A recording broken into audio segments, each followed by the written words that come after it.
Fès, l'Andalouse, la métropole religieuse, artistique et intellectuelle du royaume. C'est dans cette cité que fut construit le premier quartier juif, le Mela, en 1438. Les Juifs sont présents à Fès depuis le IXe siècle. Plus de 25 000 Juifs ont vécu à Fès vers 1950. Il n'en reste à ce jour pas plus de 120 qui tentent de maintenir vivants ces lieux de mémoire.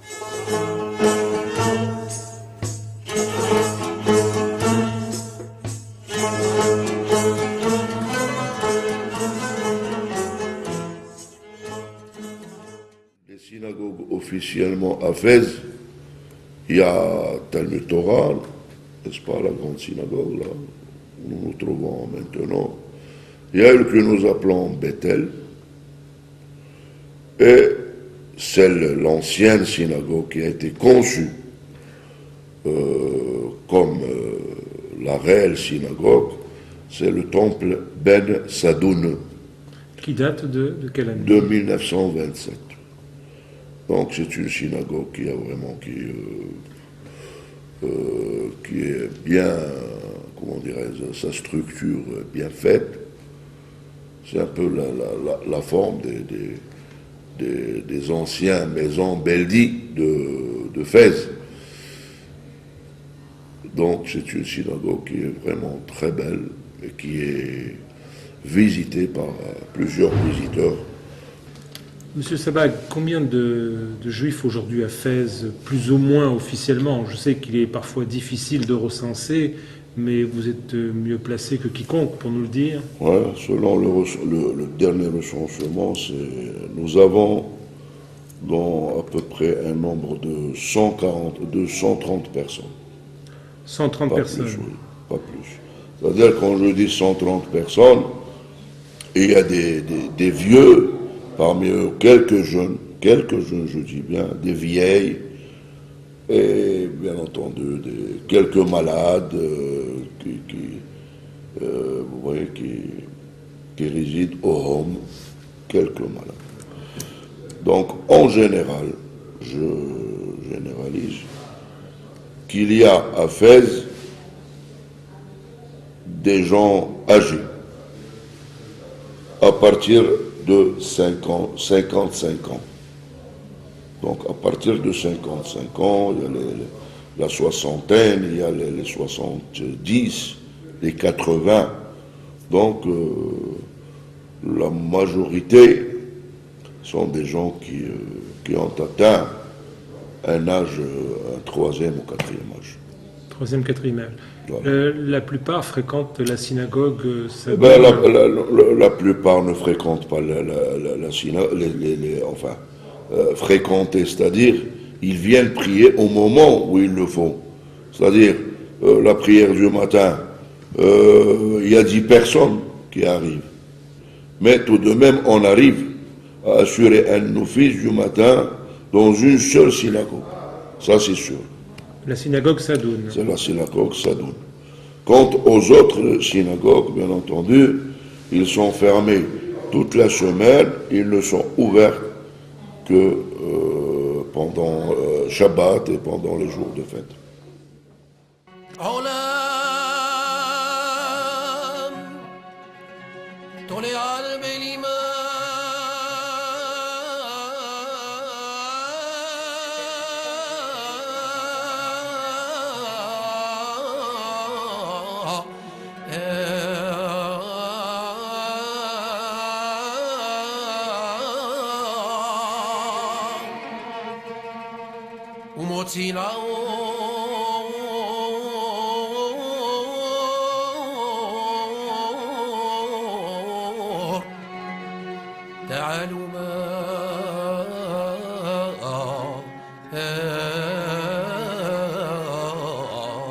Le cimetière de Fès, véritable fleuron du patrimoine juif, où l'on y trouve les sépultures des plus grandes figures rabbiniques ou thaumaturgiques du Maroc, telles la martyre Solika Hatchwell qui préféra le bûcher à la conversion à l'islam en 1834. Il y a plus de tombes ici que de vivants juifs dans tout le Maroc.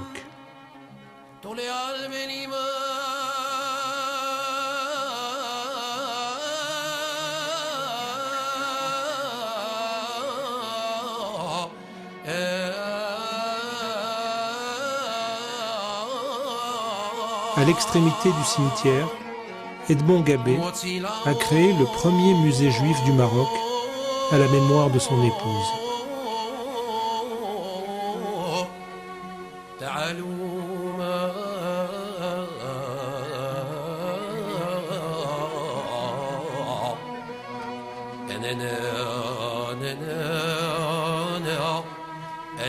Durant des années, il a rassemblé une multitude d'objets tels que des manuscrits, des costumes traditionnels, de l'argenterie, des livres scolaires, ainsi que des rouleaux sacrés.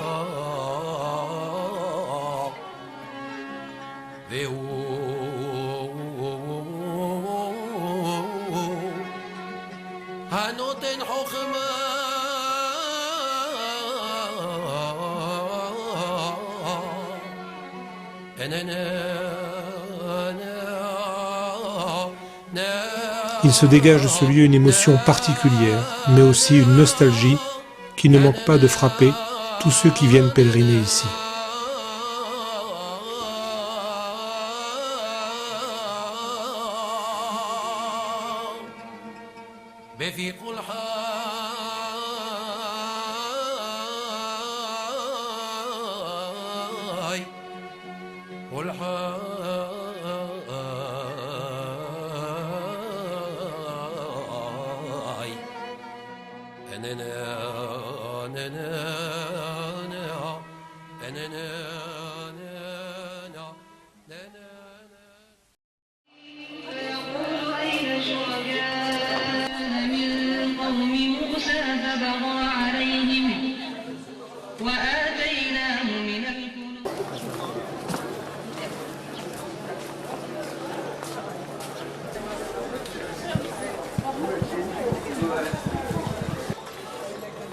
Le Mellah laisse encore apparaître ces maisons aux balcons de bois qui caractérisaient les demeures juives dans les plus belles années.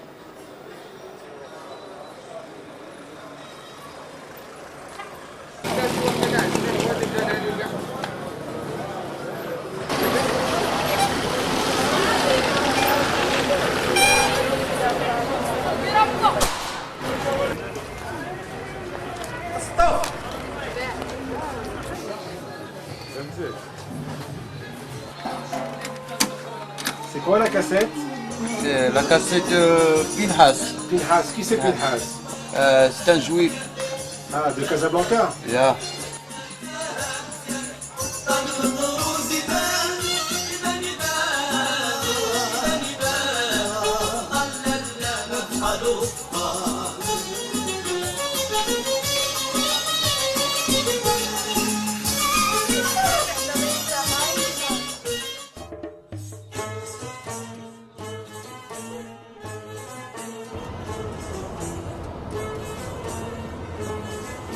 Nous continuons notre voyage sur Meknès, la ville voisine.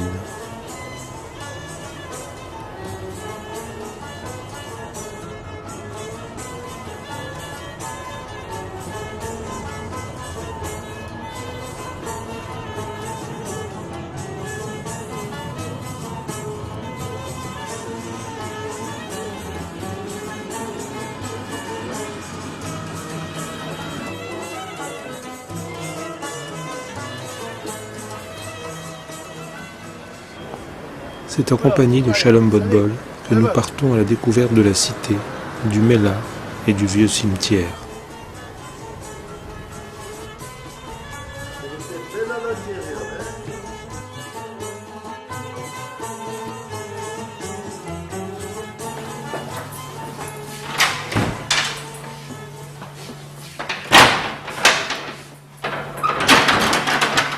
Voilà, vous avez ici les râles.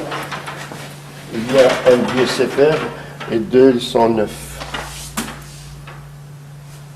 D'où viennent les deux derniers, les neufs? Et les celui-là par exemple, de Stahaïm Khrif, et celui-là d'une autre personne.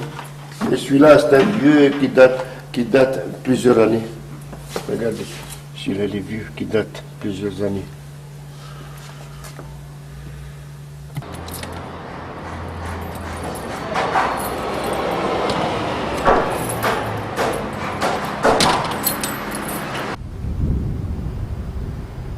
« 20 000 Juifs ont vécu ici. Ils ne sont aujourd'hui qu'une petite centaine, dont la majorité habite la ville nouvelle. » Il y avait plus de 70 synagogues dans le Mela avant. 70. Dans chaque rue, il y avait 2 ou 3, au Mela et même ici. Maintenant, ça, ils sont tous fermés. Il n'y a plus de traces. Il y a quelques traces de 2 ou 3.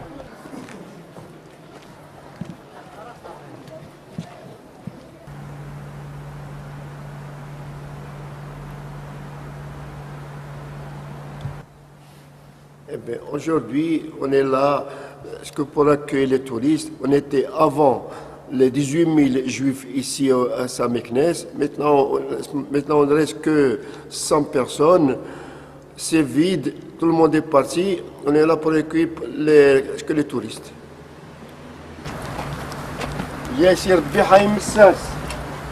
L'ancien cimetière juif de Meknès est adossé aux murailles de Moula Ismaël et date de 1682.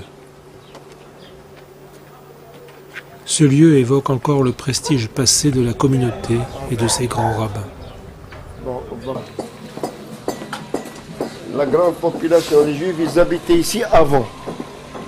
Et toutes les Juifs qui étaient 18 000, ils ont habité ici. Oui, tout le monde s'est plein ici, c'était plein ici des Juifs. Dans chaque maison, il y avait 5 et 6 familles. Ça, c'est une maison où je suis né, moi, ici. Il y avait ici une chambre. Parce que moi, j'étais là, ici, je suis né. On avait le puits, ici. Et dans ces chambres, il n'y avait que des voisins, ici. Dans ces chambres, il y avait des voisins. Chaque chambre, il prenait une famille. Et c'est nous qu'on a vendu cette maison à ces gens-là. Ces gens-là, ils sont gentils, ils sont bien. C'est des gens bien, ceux-là.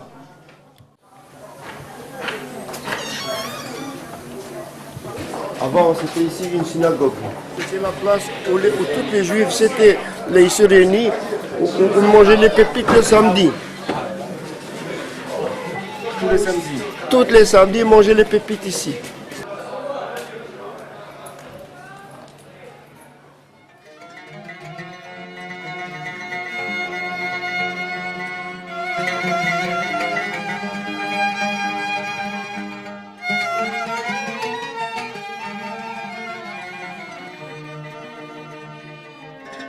Située entre Fès et Meknès, la ville de Sefrou. Implantée depuis longtemps, la population juive représentait jusqu'en 1930 plus de 40% de la population de la ville. 5000 juifs vers 1950. Dans les années 70, il n'était plus que 200. À ce jour, plus aucun juif ne vit à Sefrou. C'est en compagnie de M. Trujman, l'un des tout derniers juifs de Sefrou, que nous parcourons l'ancien quartier juif et le cimetière. تعرف انا شحال ما تخكلاش هاد الصلاه سي 20 عام ما تخكلا راجعوا شافوها باش غادي يديروها هذه صوبه هذه صوبه داك الامام عامل في شي هادو اللي كاينين هنا كلهم ما يعرفوش يقراو الى هذاك ربي لا كامارا كيراني يا بدني شي شكون بور عنده هنايا داخل كبير شم الريحه وين راكب وعلى الله غير على الله سي ليكول امام بنيم. Il était rempli avec des enfants qui sont des juifs. Il y a une synagogue là-bas. Ici, il y avait le préau. On fait le manger pour les enfants des écoles. Et en bas et en haut, il y avait beaucoup de... C'est la synagogue de Soufrou. Ça fait longtemps qu'on fait la prière ici. Comme c'est fermé les synagogues de Mellah et de tout.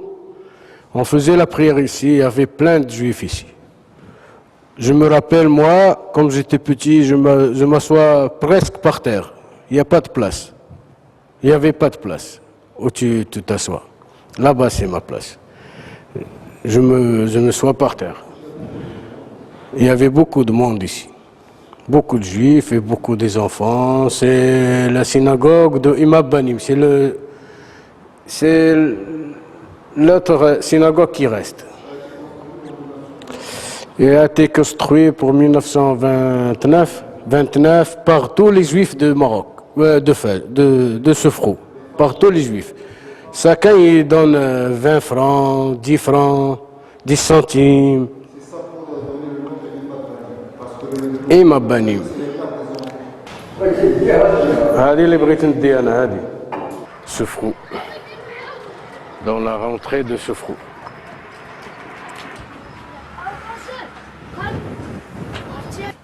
C'est la famille Toubali ça. Et celui-là c'est Rabbi Rifaïl Mouchibaj. C'est le grand rabbin de Soufrou.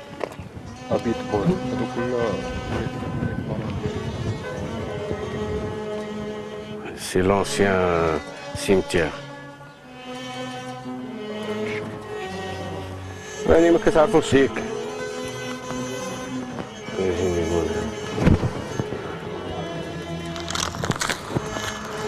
C'est l'ancien tzaddik.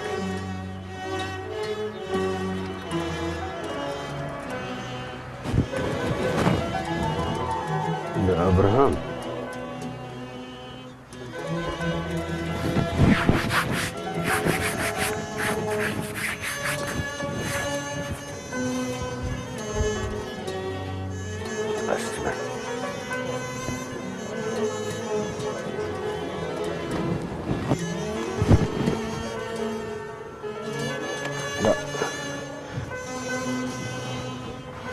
C'est terminé.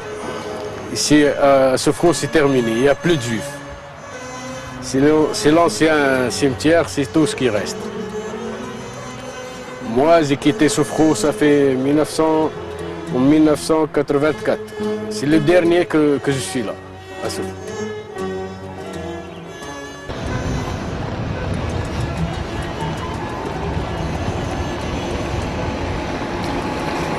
C'est Marrakech qui a donné son nom à tout le pays. Cette ville comptait encore 20 000 juifs vers 1950, à peine 160 à ce jour. Chaque rue du Mellah avait sa synagogue. Le quartier juif, désormais musulman, a été rebaptisé quartier de la paix.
Nous sommes dans la maison de la famille Haroche, une des rares familles habitant encore ce quartier.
Monsieur Kadosh, combien de juifs officiellement recensés à Marrakech à ce jour? Officiellement, je ne sais pas si on peut donner vraiment un chiffre officiel. Vous savez que aujourd'hui on parle de 250 personnes, ça veut dire qu'il y aurait éventuellement 85 familles. Donc effectivement autour de 250. Bon, si on devait compter pardon, les enfants qui étudient à l'extérieur, donc à l'étranger, on pourrait même arriver jusqu'à 280 personnes. Hein. Bon, disons que ceux qui sont là actuellement, qui vivent à Marrakech, on est autour de 250 personnes, entre personnes âgées, enfants et autres. Voilà. Et comment sont-ils répartis géographiquement, puisque je crois savoir qu'il y a 2 ou 3 lieux de culte, 2 synagogues, je crois, dans l'ancien quartier juif, le Mellah, oui. et celle-ci. Alors comment se répartissent ces juifs? Est-ce que la plupart fréquentent cette synagogue ou les autres synagogues? Expliquez-nous un peu. Effectivement, nous avons 3 synagogues. Donc celle-là, celle où nous trouvons actuellement, qui s'appelle la synagogue Beth El, Henri Kadosh, qui a été créée par feu mon père, Henri Kadosh, Alav Shalom, et qui est là pour le centre-ville, pour la nouvelle ville, hein, en fait. Et si on devait voir géographiquement, comme vous avez demandé, le nombre de juifs qui y vivent autour, on pourrait, disons, imaginer qu'il y aurait pratiquement la moitié de cette communauté qui vit dans cette partie et l'autre moitié qui continuerait à vivre dans l'ancien quartier juif, à savoir entre le Mellah, où il y aurait encore actuellement jusqu'à 7 à 8 familles qui vivent dans le Mellah, et quelques familles qui vivent à l'extérieur du Mellah, à savoir donc la Médina, près du marché et autres. Et effectivement, dans ces zones-là, nous avons 2 synagogues, comme vous l'avez dit, une à l'intérieur du Mellah, que nous appelons aujourd'hui, qui s'appelle aujourd'hui le Hayy Salam. C'est très beau parce que vraiment on a changé le nom du Mellah, la dénomination du Mellah, mais pour donner un nom qui est très beau aussi, qui est l'enceinte de la paix, et où effectivement se trouve une grande synagogue, la dernière synagogue qui s'appelle Slat al-Zama, je pense que vous l'avez visitée. Oui. Et effectivement, vous avez posé la question, alors comment est-ce que les gens cette famille, est-ce que ce sont eux qui vivent à l'intérieur, qui y vont? Non, pas du tout, ce sont les familles juives qui vivent à l'extérieur du Mellah, par habitude, puisqu'ils ont grandi dans cette synagogue, donc vont pratiquement tous les Shabbats ou même tous les matins faire la prière, puisque c'est pratiquement la seule synagogue aujourd'hui qui a minyan tous les matins. Donc ils y vont tous les matins et naturellement tous les Shabbats et Yamim Tovim. Maintenant, celle qui est à l'extérieur, qui a été ouverte il y a seulement que 5-6 ans, et qui s'appelle la synagogue de Rabbi Pinhaen, qui n'était en fait que la demeure du tzaddik, par ses petits-enfants, a été aménagée en tant que synagogue, et qui aujourd'hui nous rend un grand service parce que, effectivement, et très bientôt, nous allons avoir le bonheur d'avoir une 4e synagogue. C'est extraordinaire pour une si petite communauté, avoir autant de synagogues. Bon, mais on aura encore la 4e, et qui, elle, a toujours été la fameuse synagogue Bitoun. Bon, elle a été fermée momentanément. Bon, aujourd'hui, nous espérons qu'elle sera réouverte pour les Hagim prochains. Mais le jour où nous l'avons fermée, c'est là où effectivement la famille Cohen, donc les descendants du tzaddik Rabbi Pinhas Cohen, a décidé de réouvrir cette petite synagogue pour permettre effectivement à tous ces gens qui vivent aux alentours de la Médina de venir y faire la prière aussi bien tous les matins, ce qui est devenu aujourd'hui en tous les cas un peu difficile parce que bon, il n'y a en fait de minyan que le lundi et le jeudi matin, Mais par contre, ce qui est pratique pour cette petite synagogue, c'est qu'on peut y aller pour faire minha tous les jours à 13h et ma'ariv, donc à l'heure de la prière du soir. Voilà ce que nous avons pour l'instant en tant que synagogue. Voilà. Comment expliquez-vous que les Juifs marocains soient si attachés à leur terre, où qu'ils soient, en Israël, en France, au Canada, aux États-Unis? On considère qu'il y a toujours un lien charnel avec le Maroc, même quand ils l'ont quitté depuis 20 ou 30 ans. Ah, c'est une grande question. Là, oui. Bon, l'histoire, vous la connaissez certainement. Actuellement, c'est pas une histoire jeune. Nous, les Juifs du Maroc sont là. Bon, ne parlons pas des Toshavim, qui sont là depuis déjà plus de 2000 ans. Monsieur Robert Assaraf en parle, le décrit très bien dans ses livres. Et bon, si on ne devait parler que des Megorachim, à savoir des Juifs qui ont quitté donc l'Espagne en 1492, ou ceux venus du Portugal 4 ans plus tard, c'est quand même aujourd'hui 500 ans d'histoire. Bon, c'est une histoire qui fait que la communauté qui vit là, qui a vécu vraiment en parfaite symbiose dans tous les coins du royaume, qui nous a vu grandir, et bon, je ne pense pas qu'on puisse effacer comme ça du jour au lendemain une histoire aussi importante, aussi belle. Donc pour nous, c'est effectivement pour ceux qui ont décidé d'aller vivre ailleurs, et effectivement, comme vous l'avez si bien dit, ils ont gardé cet amour, cet attachement à leur pays natal, qui est le Maroc. Donc, c'est spontané, je crois qu'il n'y a rien d'extraordinaire, hein, au contraire, c'est tout à fait normal aujourd'hui. Bon, effectivement, le phénomène que nous voyons aujourd'hui, c'est la visite de tous ces Marocains, de cette grande communauté juive marocaine qui vit actuellement en Israël. Et qui vient du monde entier. Vient du monde entier aussi, mais je vois avec l'Israël, nous sommes arrivés pratiquement à atteindre un chiffre comme 40 000 visiteurs juifs originaires du Maroc chaque année. Donc c'est très beau. Maintenant, effectivement, il y a tous ceux qui ont décidé de vivre au Canada ou ailleurs, ou en France ou aux États-Unis, et qui effectivement reviennent, et pour la simple raison, j'allais dire, peut-être que parce qu'il n'y a pas un qui n'a pas une attache, ne serait-ce que son grand-père ou son oncle ou son grand-oncle qui serait enterré au Maroc. Donc ils viennent revoir leurs racines, revoir les tzadikim, et Dieu sait si nous en avons beaucoup au Maroc. Donc revoir ces tzadikim, venir pèleriner avec leurs enfants, faire découvrir à leurs enfants leur pays natal, et leur pays le pays de leurs parents et de leurs racines en fait. Hein.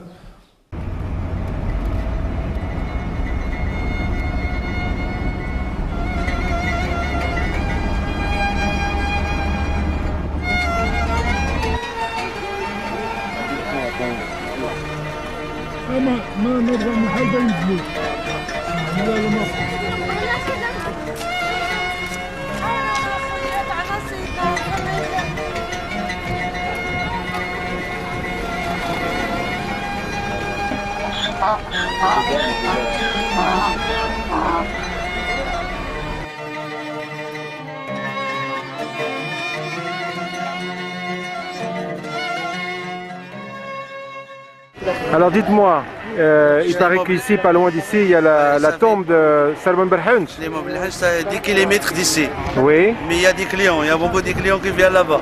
Et alors c'est qui ce personnage? Qui c'est? C'est les Juifs qui viennent là-bas. Oui. Les Espagnols, les Américains, tout ça. Les Israéliens aussi? Les Israéliens, qui sont des Juifs, ils viennent pour visiter là-bas. Et qu'est-ce qu'il y a? Une synagogue? Il y a quoi? Il y a un marabout. Un marabout? Marabout, ouais. D'accord. Le marabout chez nous. Et qu'est-ce qu'il a fait ce marabout?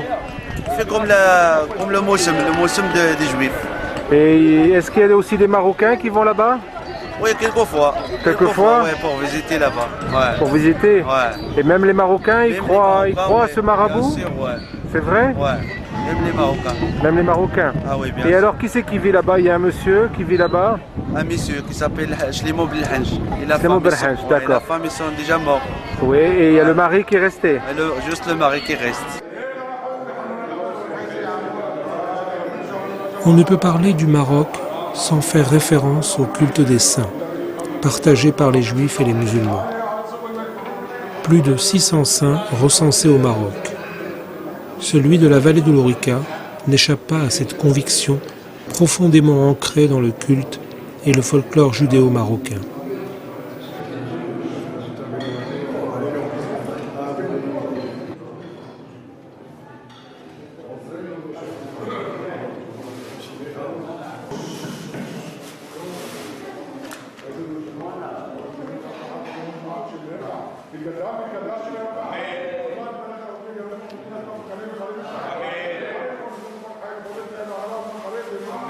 شكون هنا؟ ربي يسلمها بالحنش. شكون بالحنج؟ الحخام. حام. حخام كبير يزوروه الناس قاري التراب وفضلوا سيدي ربهم علينا. تيجيو الناس تيزوروه. ويطلب له شي حاجه تعطيه له لازم ياخذ الصديق. غراند صديق. صديق. غراند صديق. يا زيخوتو تكون معانا حنا وإسرائيل اخوانا ودولارو اوصر في الكاس. How are you تحالك ماريو؟ How are you تحالك ماريو؟ تشوي الناس تاكل. Et c'est cachère, c'est cachère. Voilà. هو نيت. فين؟ بابا الفيلم تاعي جايبو الرواح. جايبو الرواح. هو تاكل زيخوتو تكون معانا حنا وإسرائيل اخوانا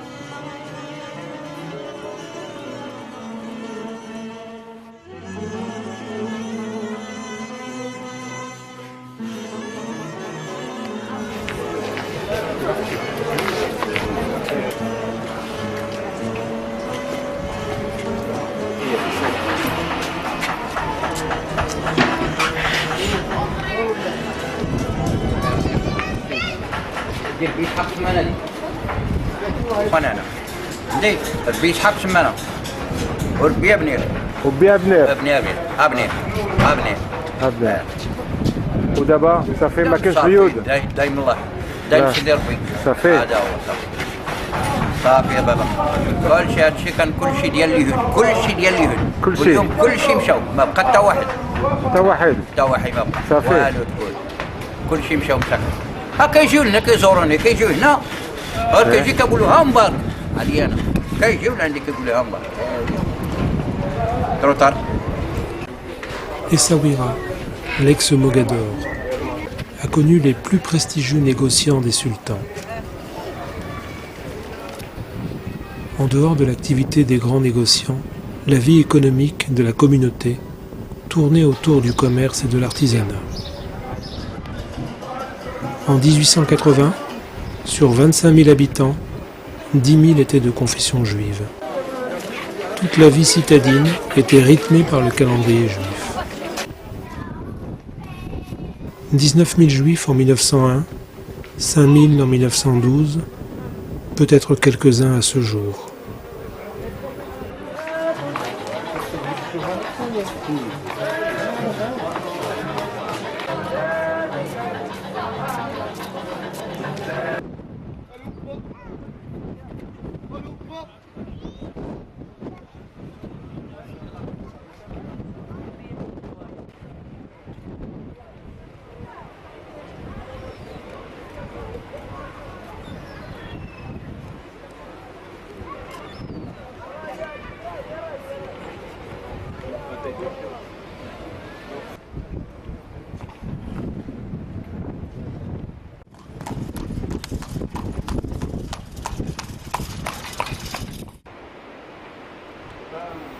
La ville a donné de nombreux rabbins, dont le plus célèbre est Rabbi Chaim Pinto, qui fait encore aujourd'hui l'objet de nombreux pèlerinages.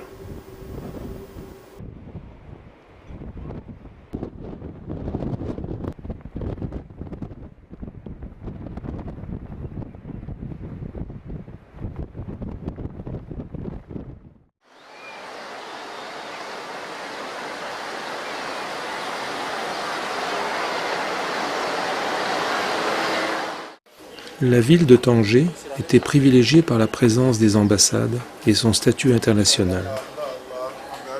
Il n'y avait pas de Mellah à Tanger. Les Juifs et les musulmans entretenaient de bonnes relations. Voilà, je me présente. Je m'appelle Salomon Bendan, vice-président de la communauté israélite. Nous avons une communauté, en principe, bien organisée. Malheureusement, tout le monde n'est pas toujours à Tanger parce que. Mais on se défend, l'un remplace à l'autre lorsqu'il y a, par exemple, le président n'est pas là, je dois le remplacer. Lorsque je ne suis pas là, il y a par exemple le secrétaire. Enfin, tous sont très aimables, Et ils ont beaucoup de volonté. Mais, comme j'avais dit que la communauté à l'époque, entre l'année 47 et 54, si vous voulez, c'était une communauté de 50 000 juifs, non, de 20 000 juifs. Des gens très bien, de très bonnes situations. Nous avions ici des banquiers comme la banque Hassan, qui était juif 100%, une banque privée. La banque Abensour, une grande banque, qui étaient les banquiers de Nelson, de l'amiral Nelson. C'est pour ça qu'ils sont de nationalité anglaise.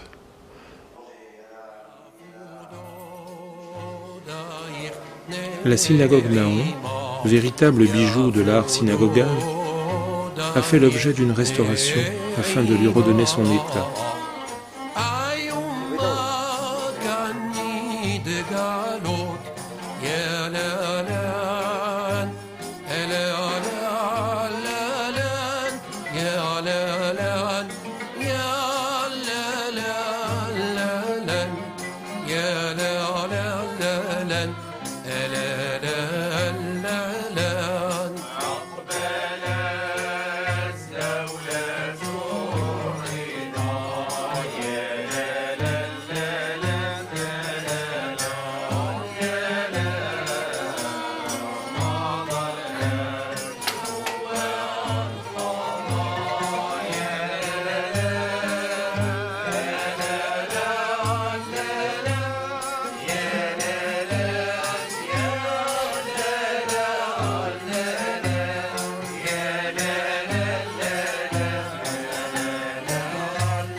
La synagogue Shahar Raphaël accueille encore aujourd'hui la majorité des fidèles.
C'est dans cet établissement, du nom de son donateur, que sont hébergées les personnes âgées, que la communauté prend en charge avec un dévouement exemplaire.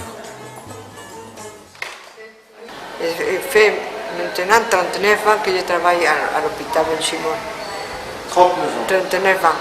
Et je crois que l'assistante sociale, j'ai 14 ans ou 15 ans. J'ai fait d'assistante sociale aussi. Oui. C'est quoi le travail à la communauté? À la communauté, pour les gens qui viennent, pour l'attention, pour demander des médicaments. Et je visite les gens que la communauté les soigne et tout. ¿Cómo estás? Bienito, desde la mañana. Vaya.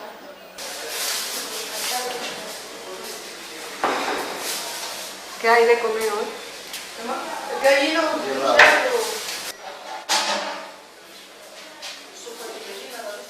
Je croyais qu'il va me quitter la tête.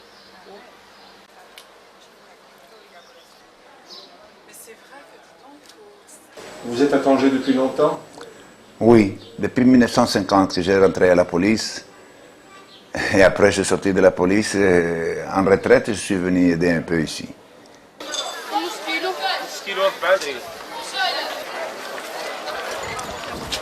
ريال وكيلو ونص ب10 دابا 7 ريال وكيلو ونص 5 دراهم وحلونه كيلو ونص 10 ريال. Tétouan, la petite Jérusalem. La coexistence religieuse a constitué un élément clé dans l'histoire sociale de Tétouan.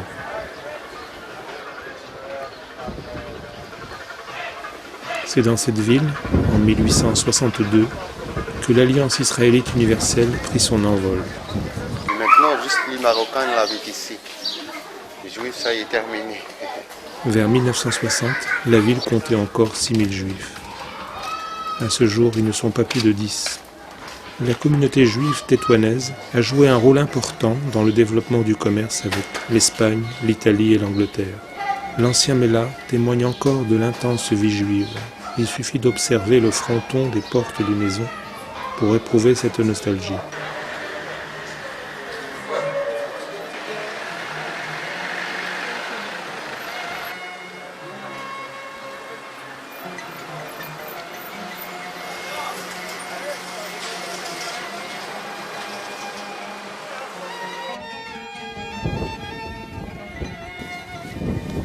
Le cimetière de Castille date du XVe siècle. Il est unique en son genre. Certaines pierres tombales sont ornementées de motifs précolombiens, laissant apparaître l'origine des familles reposant dans ce lieu. Le saint vénéré de cette ville est Rabbi Yitzhak ben Walid.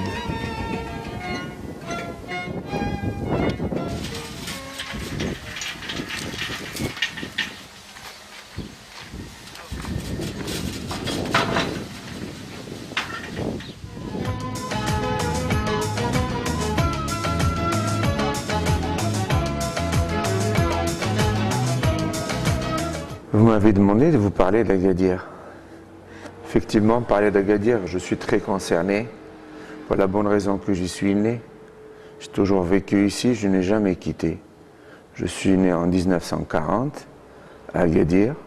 Mes grands-parents habitaient la Casbah, mes parents habitaient le Talborge. C'était la nouvelle ville après la Casbah. Une ville tranquille, agréable, avec une communauté pas très nombreuse, mais quand même importante.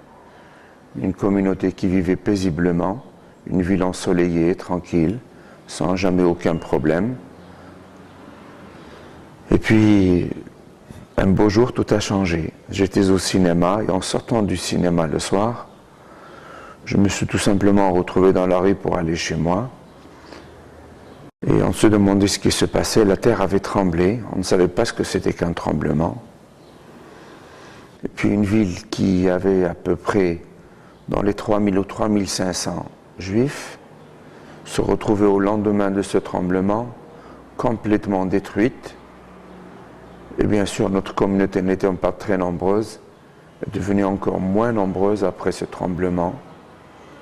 Sur 3500, on a dû perdre facilement en banc 800 à 1000 personnes, je pense, je ne suis pas certain, mais c'est à peu près ça. Malheureusement, après le tremblement, tout le monde s'est dispersé. On ne pouvait savoir qui était mort ni qui était vivant. Mais moi, personnellement, je n'ai jamais quitté. Je n'ai jamais quitté parce qu'il fallait déblayer les décombres pour sortir ma famille. J'ai perdu mon père, ma mère, 5 frères et 2 sœurs. Je n'étais pas le seul dans ce cas, la plupart des gens étaient dans ce cas. Et puis la ville d'Agadir n'était pas constituée uniquement de gens d'Agadir, mais principalement des gens des Saouira, d'un peu partout. C'était une ville nouvelle en pleine expansion, et bien sûr c'était une ville où les immigrés arrivaient d'un peu partout. Donc notre communauté était composée surtout de gens des Saouira et bien sûr les gens natifs d'Agadir. Après le tremblement, ça a encore continué. La ville a repris doucement sa reconstruction et la communauté s'est formée. Les gens qui étaient anciens, quelques-uns sont revenus, mais la plupart sont partis, soit en Israël comme tous les autres, soit en France, soit au Canada. Mais les anciens Agadiris n'en restent pas beaucoup. Il reste très peu de gens. La communauté a vraiment diminué. Une ville qui avait avant le tremblement 3500 personnes.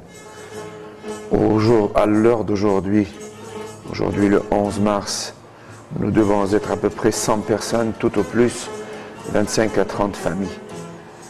Nous essayons de faire de notre mieux pour que la communauté continue à tourner. Nous avons un nouveau rabbin. Nous emmenons un shochet de Marrakech pour faire l'abattage.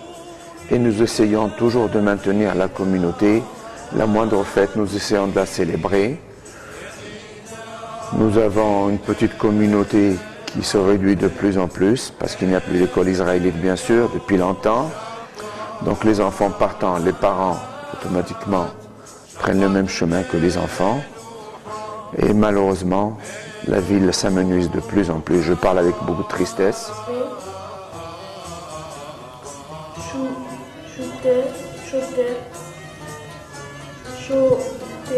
שוטרים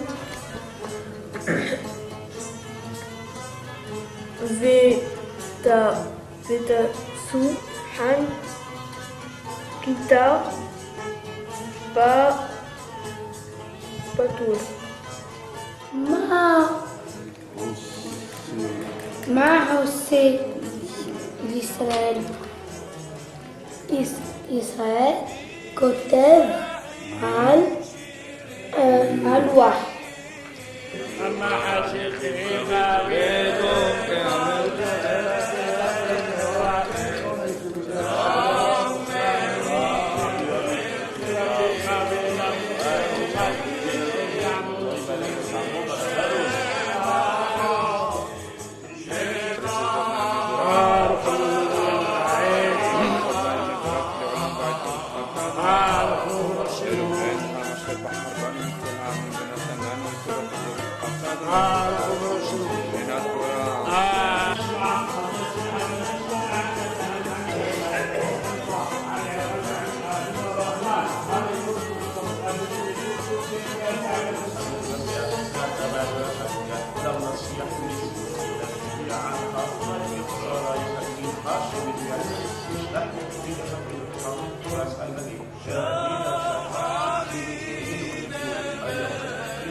Alors dis-moi Mimi. Alors. Explique-moi un petit peu. Qu'est-ce que ça représente, tout ce que tu as mis sur la table? Alors ça représente les douceurs. Oui. Et pour que l'année qui vient soit douce. Oui. Et alors je vous explique, hein. Je vais t'expliquer. Oui. Ça c'est ce qu'on appelle jaban. Oui. Donc c'est du nougat fait maison avec des noix à l'intérieur. D'accord. Et ce soir sur la table on met toutes les douceurs. Alors ça c'est la confiture d'orange qu'on fait à la maison. On met donc les noix fourrées, les petits gâteaux aux amandes, le pain qu'on n'a pas rentré depuis 8 jours à la maison, les fruits secs et les chocolats. Et le poisson qui est un signe de prospérité, de richesse.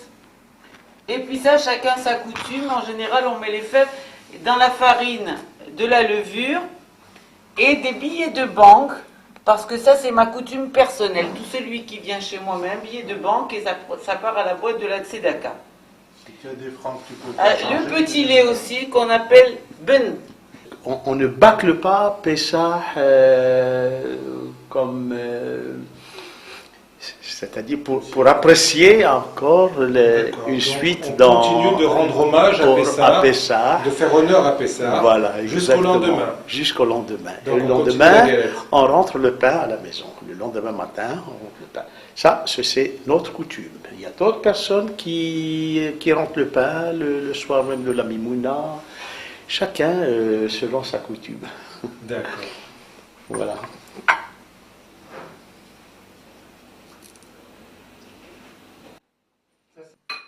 Il faut apprendre à servir. Non, non, elle est chaude. Le sucre n'est pas fondu. Tu l'as mis où? Dans la théière? Dans la théière, oui. Il faut remuer. Les pièces dans la farine. C'est un porte-bonheur. C'est le porte-bonheur. C'est le porte-bonheur, les pièces dans la farine. Hein. Mais ce sont des pièces en argent. Hein. Oui, des pièces en argent, je vois. C'est pas... Et ils sont tombés la semaine de fête et ils sont obligés d'être djihad jusqu'à 10 heures. Et ouais. Voilà, oui, évidemment, mais je trouve que c'est un endroit qu'il est bon de prendre un exemple. Parce que c'est vrai que, comme je disais, toutes les races cohabitent et je trouve ça merveilleux, quoi. C'est normal, il n'y a même plus de questions à se poser que par exemple mes copains ou mes copines musulmans pratiquent le ramadan, ne mangent pas le porc, c'est normal, moi je trouve ça tout à fait normal et eux comprennent tout à fait que je mange cachère et d'autres, c'est une acceptation de l'autre selon ce qui devrait se faire partout, je veux dire c'est un exemple finalement. Je trouve que la tolérance qu'on a ici et le fait qu'on soit juif marocain, c'est tellement bien accepté, tellement bien intégré dans la culture du pays. J'ai pas vu ça ailleurs. Hein? Finalement, j'ai même pas vu ça ailleurs, à l'étranger. Je trouve qu'ici, ça se fait de façon tout à fait naturelle. Le juif marocain, même lorsqu'il a quitté le pays il y a 15, 20 ou 30 ans ou 40 ans, il reste profondément attaché à ses racines, au point d'avoir besoin de venir pèleriner ses saints et de se revivifier à travers toutes ces racines au Maroc. C'est permanent chez le juif du Maroc. Je ne sais pas ce qui se passe dans ce pays, on ne peut pas l'oublier. De toute façon, les juifs marocains ont été ceux qui ont gardé le plus la religion juive, sans la pousser à l'extrême. Oui. Les juifs marocains, même ceux qui sont partis en Israël, sont ceux qui ont gardé le Shabbat, le kasher, les traditions. Partout où ils sont partis.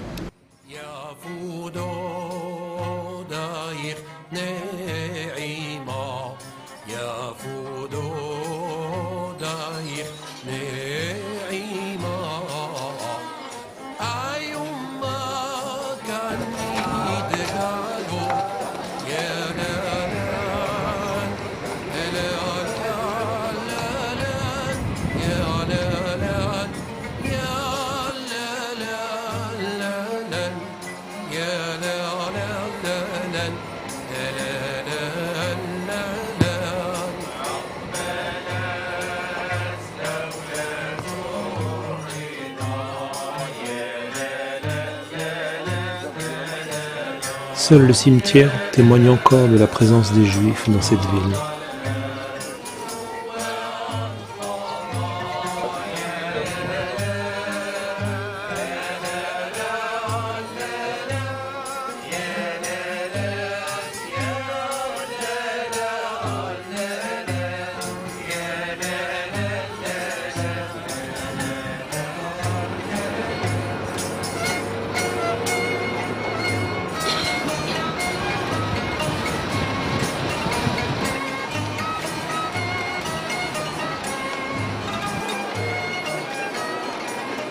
Casablanca est une ville récente. Sa communauté ne s'est réellement constituée qu'au début du siècle.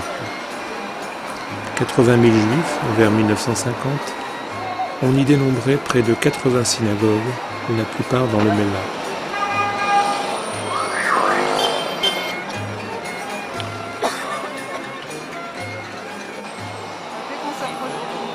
Cette ville abrite la grande majorité des Juifs marocains. À ce jour, 2500 à 3000 Juifs vivent encore à Casablanca, où l'organisation sociale et communautaire y est la plus importante.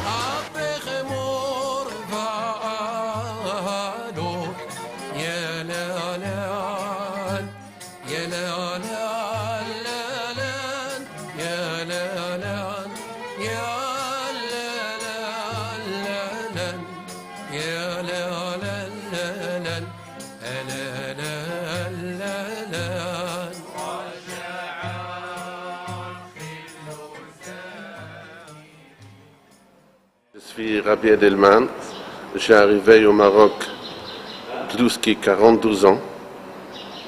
Je suis émissaire du Rabbi de Lubavitch.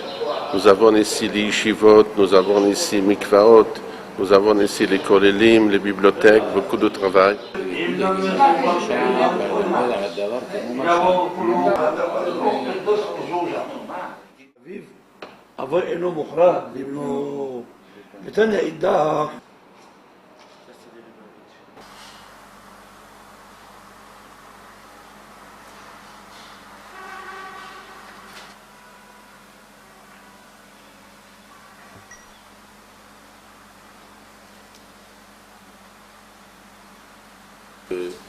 Le plume de dinde.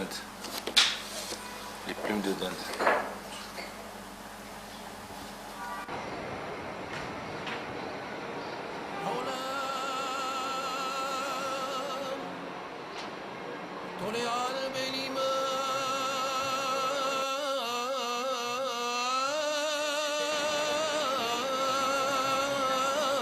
Il est impossible de trouver à Casablanca une synagogue authentiquement révélatrice des traditions propres à une région particulière. La plus importante, la synagogue Bethel, située en centre-ville, est celle qui, encore aujourd'hui, accueille les principales festivités et cérémonies de mariage ou de bar mitzvah. D'autres synagogues, plus récentes, comme celle inaugurée il y a peu de temps sur la Corniche, se veulent davantage empreintes de modernité.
na na na na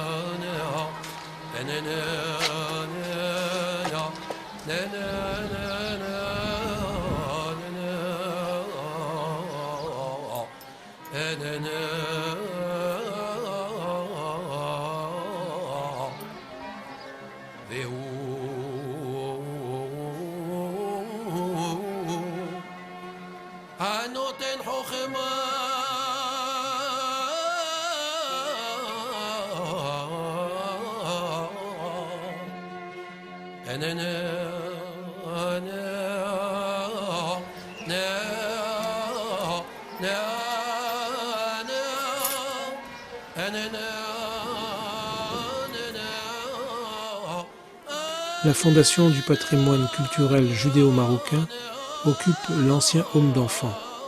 Elle est dirigée par M. Simon Lévy, secrétaire général et également enseignant à l'université de Rabat.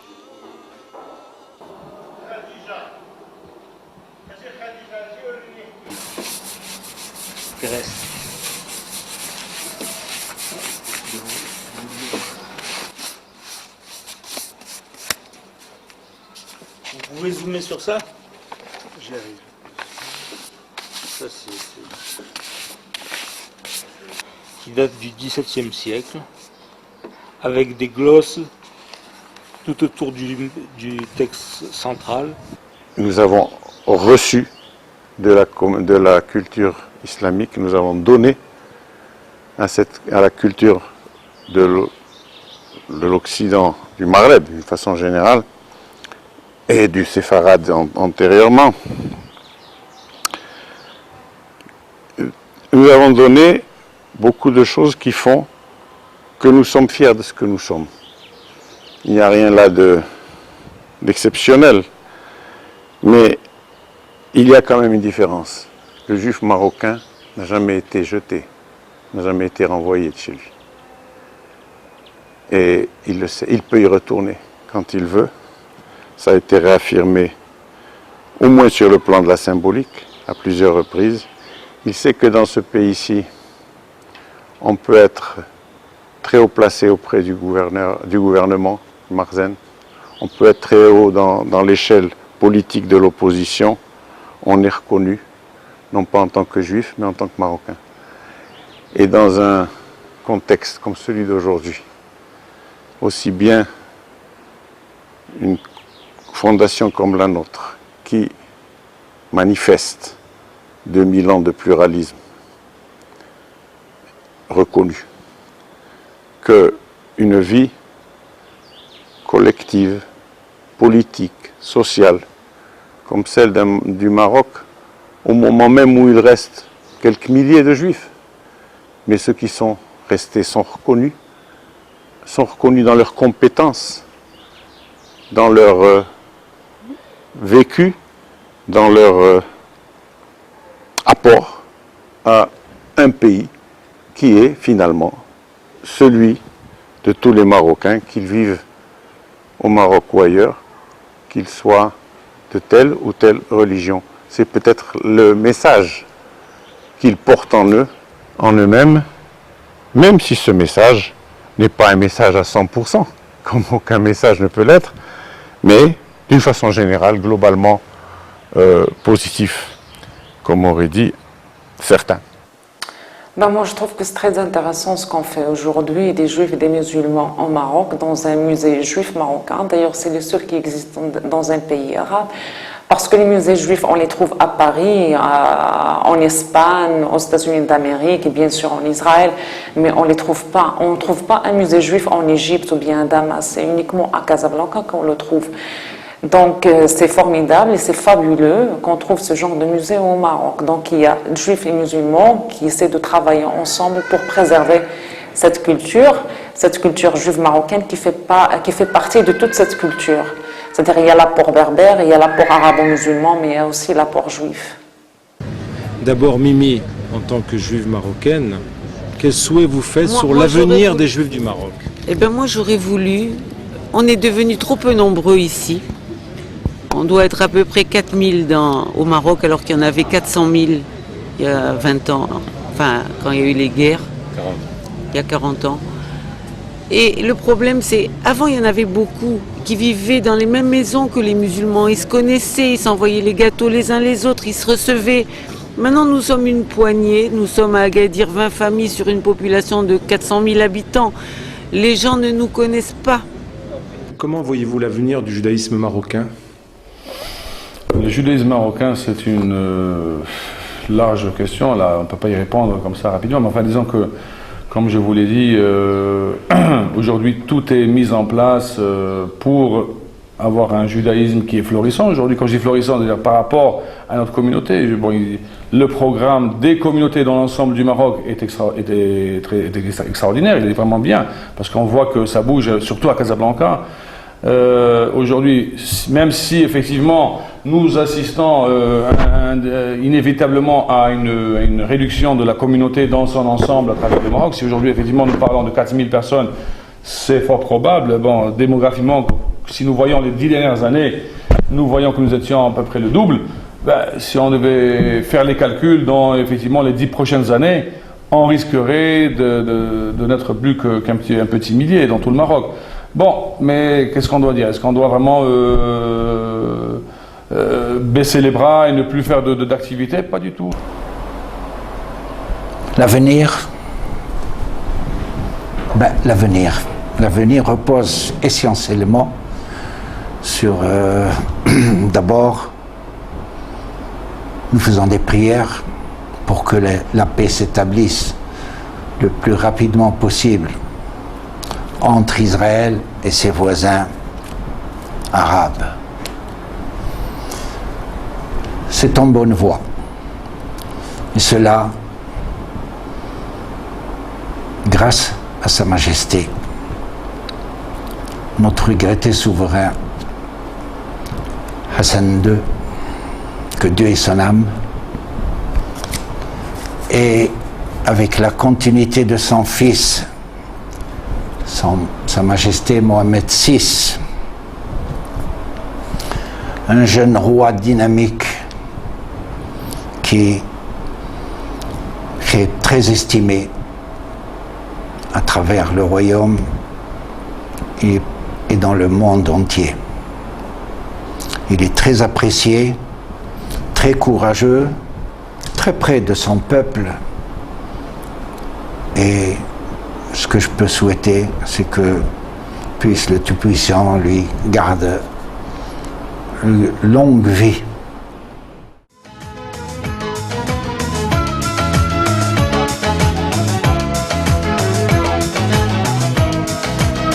Un soupçon de tendresse au cœur d'un océan fait revivre la noblesse qu'on oublie bien souvent. D'un soleil magnifique qui embellit la vie le long de l'Atlantique. Quelle est belle ma ville! Et tandis que les sages ne nous laissent pas le temps de voir passer des âges grâce au rire des enfants, de jardins embaumés, fleuris de mille fillettes, effaceront un passé, faisant place à la fête.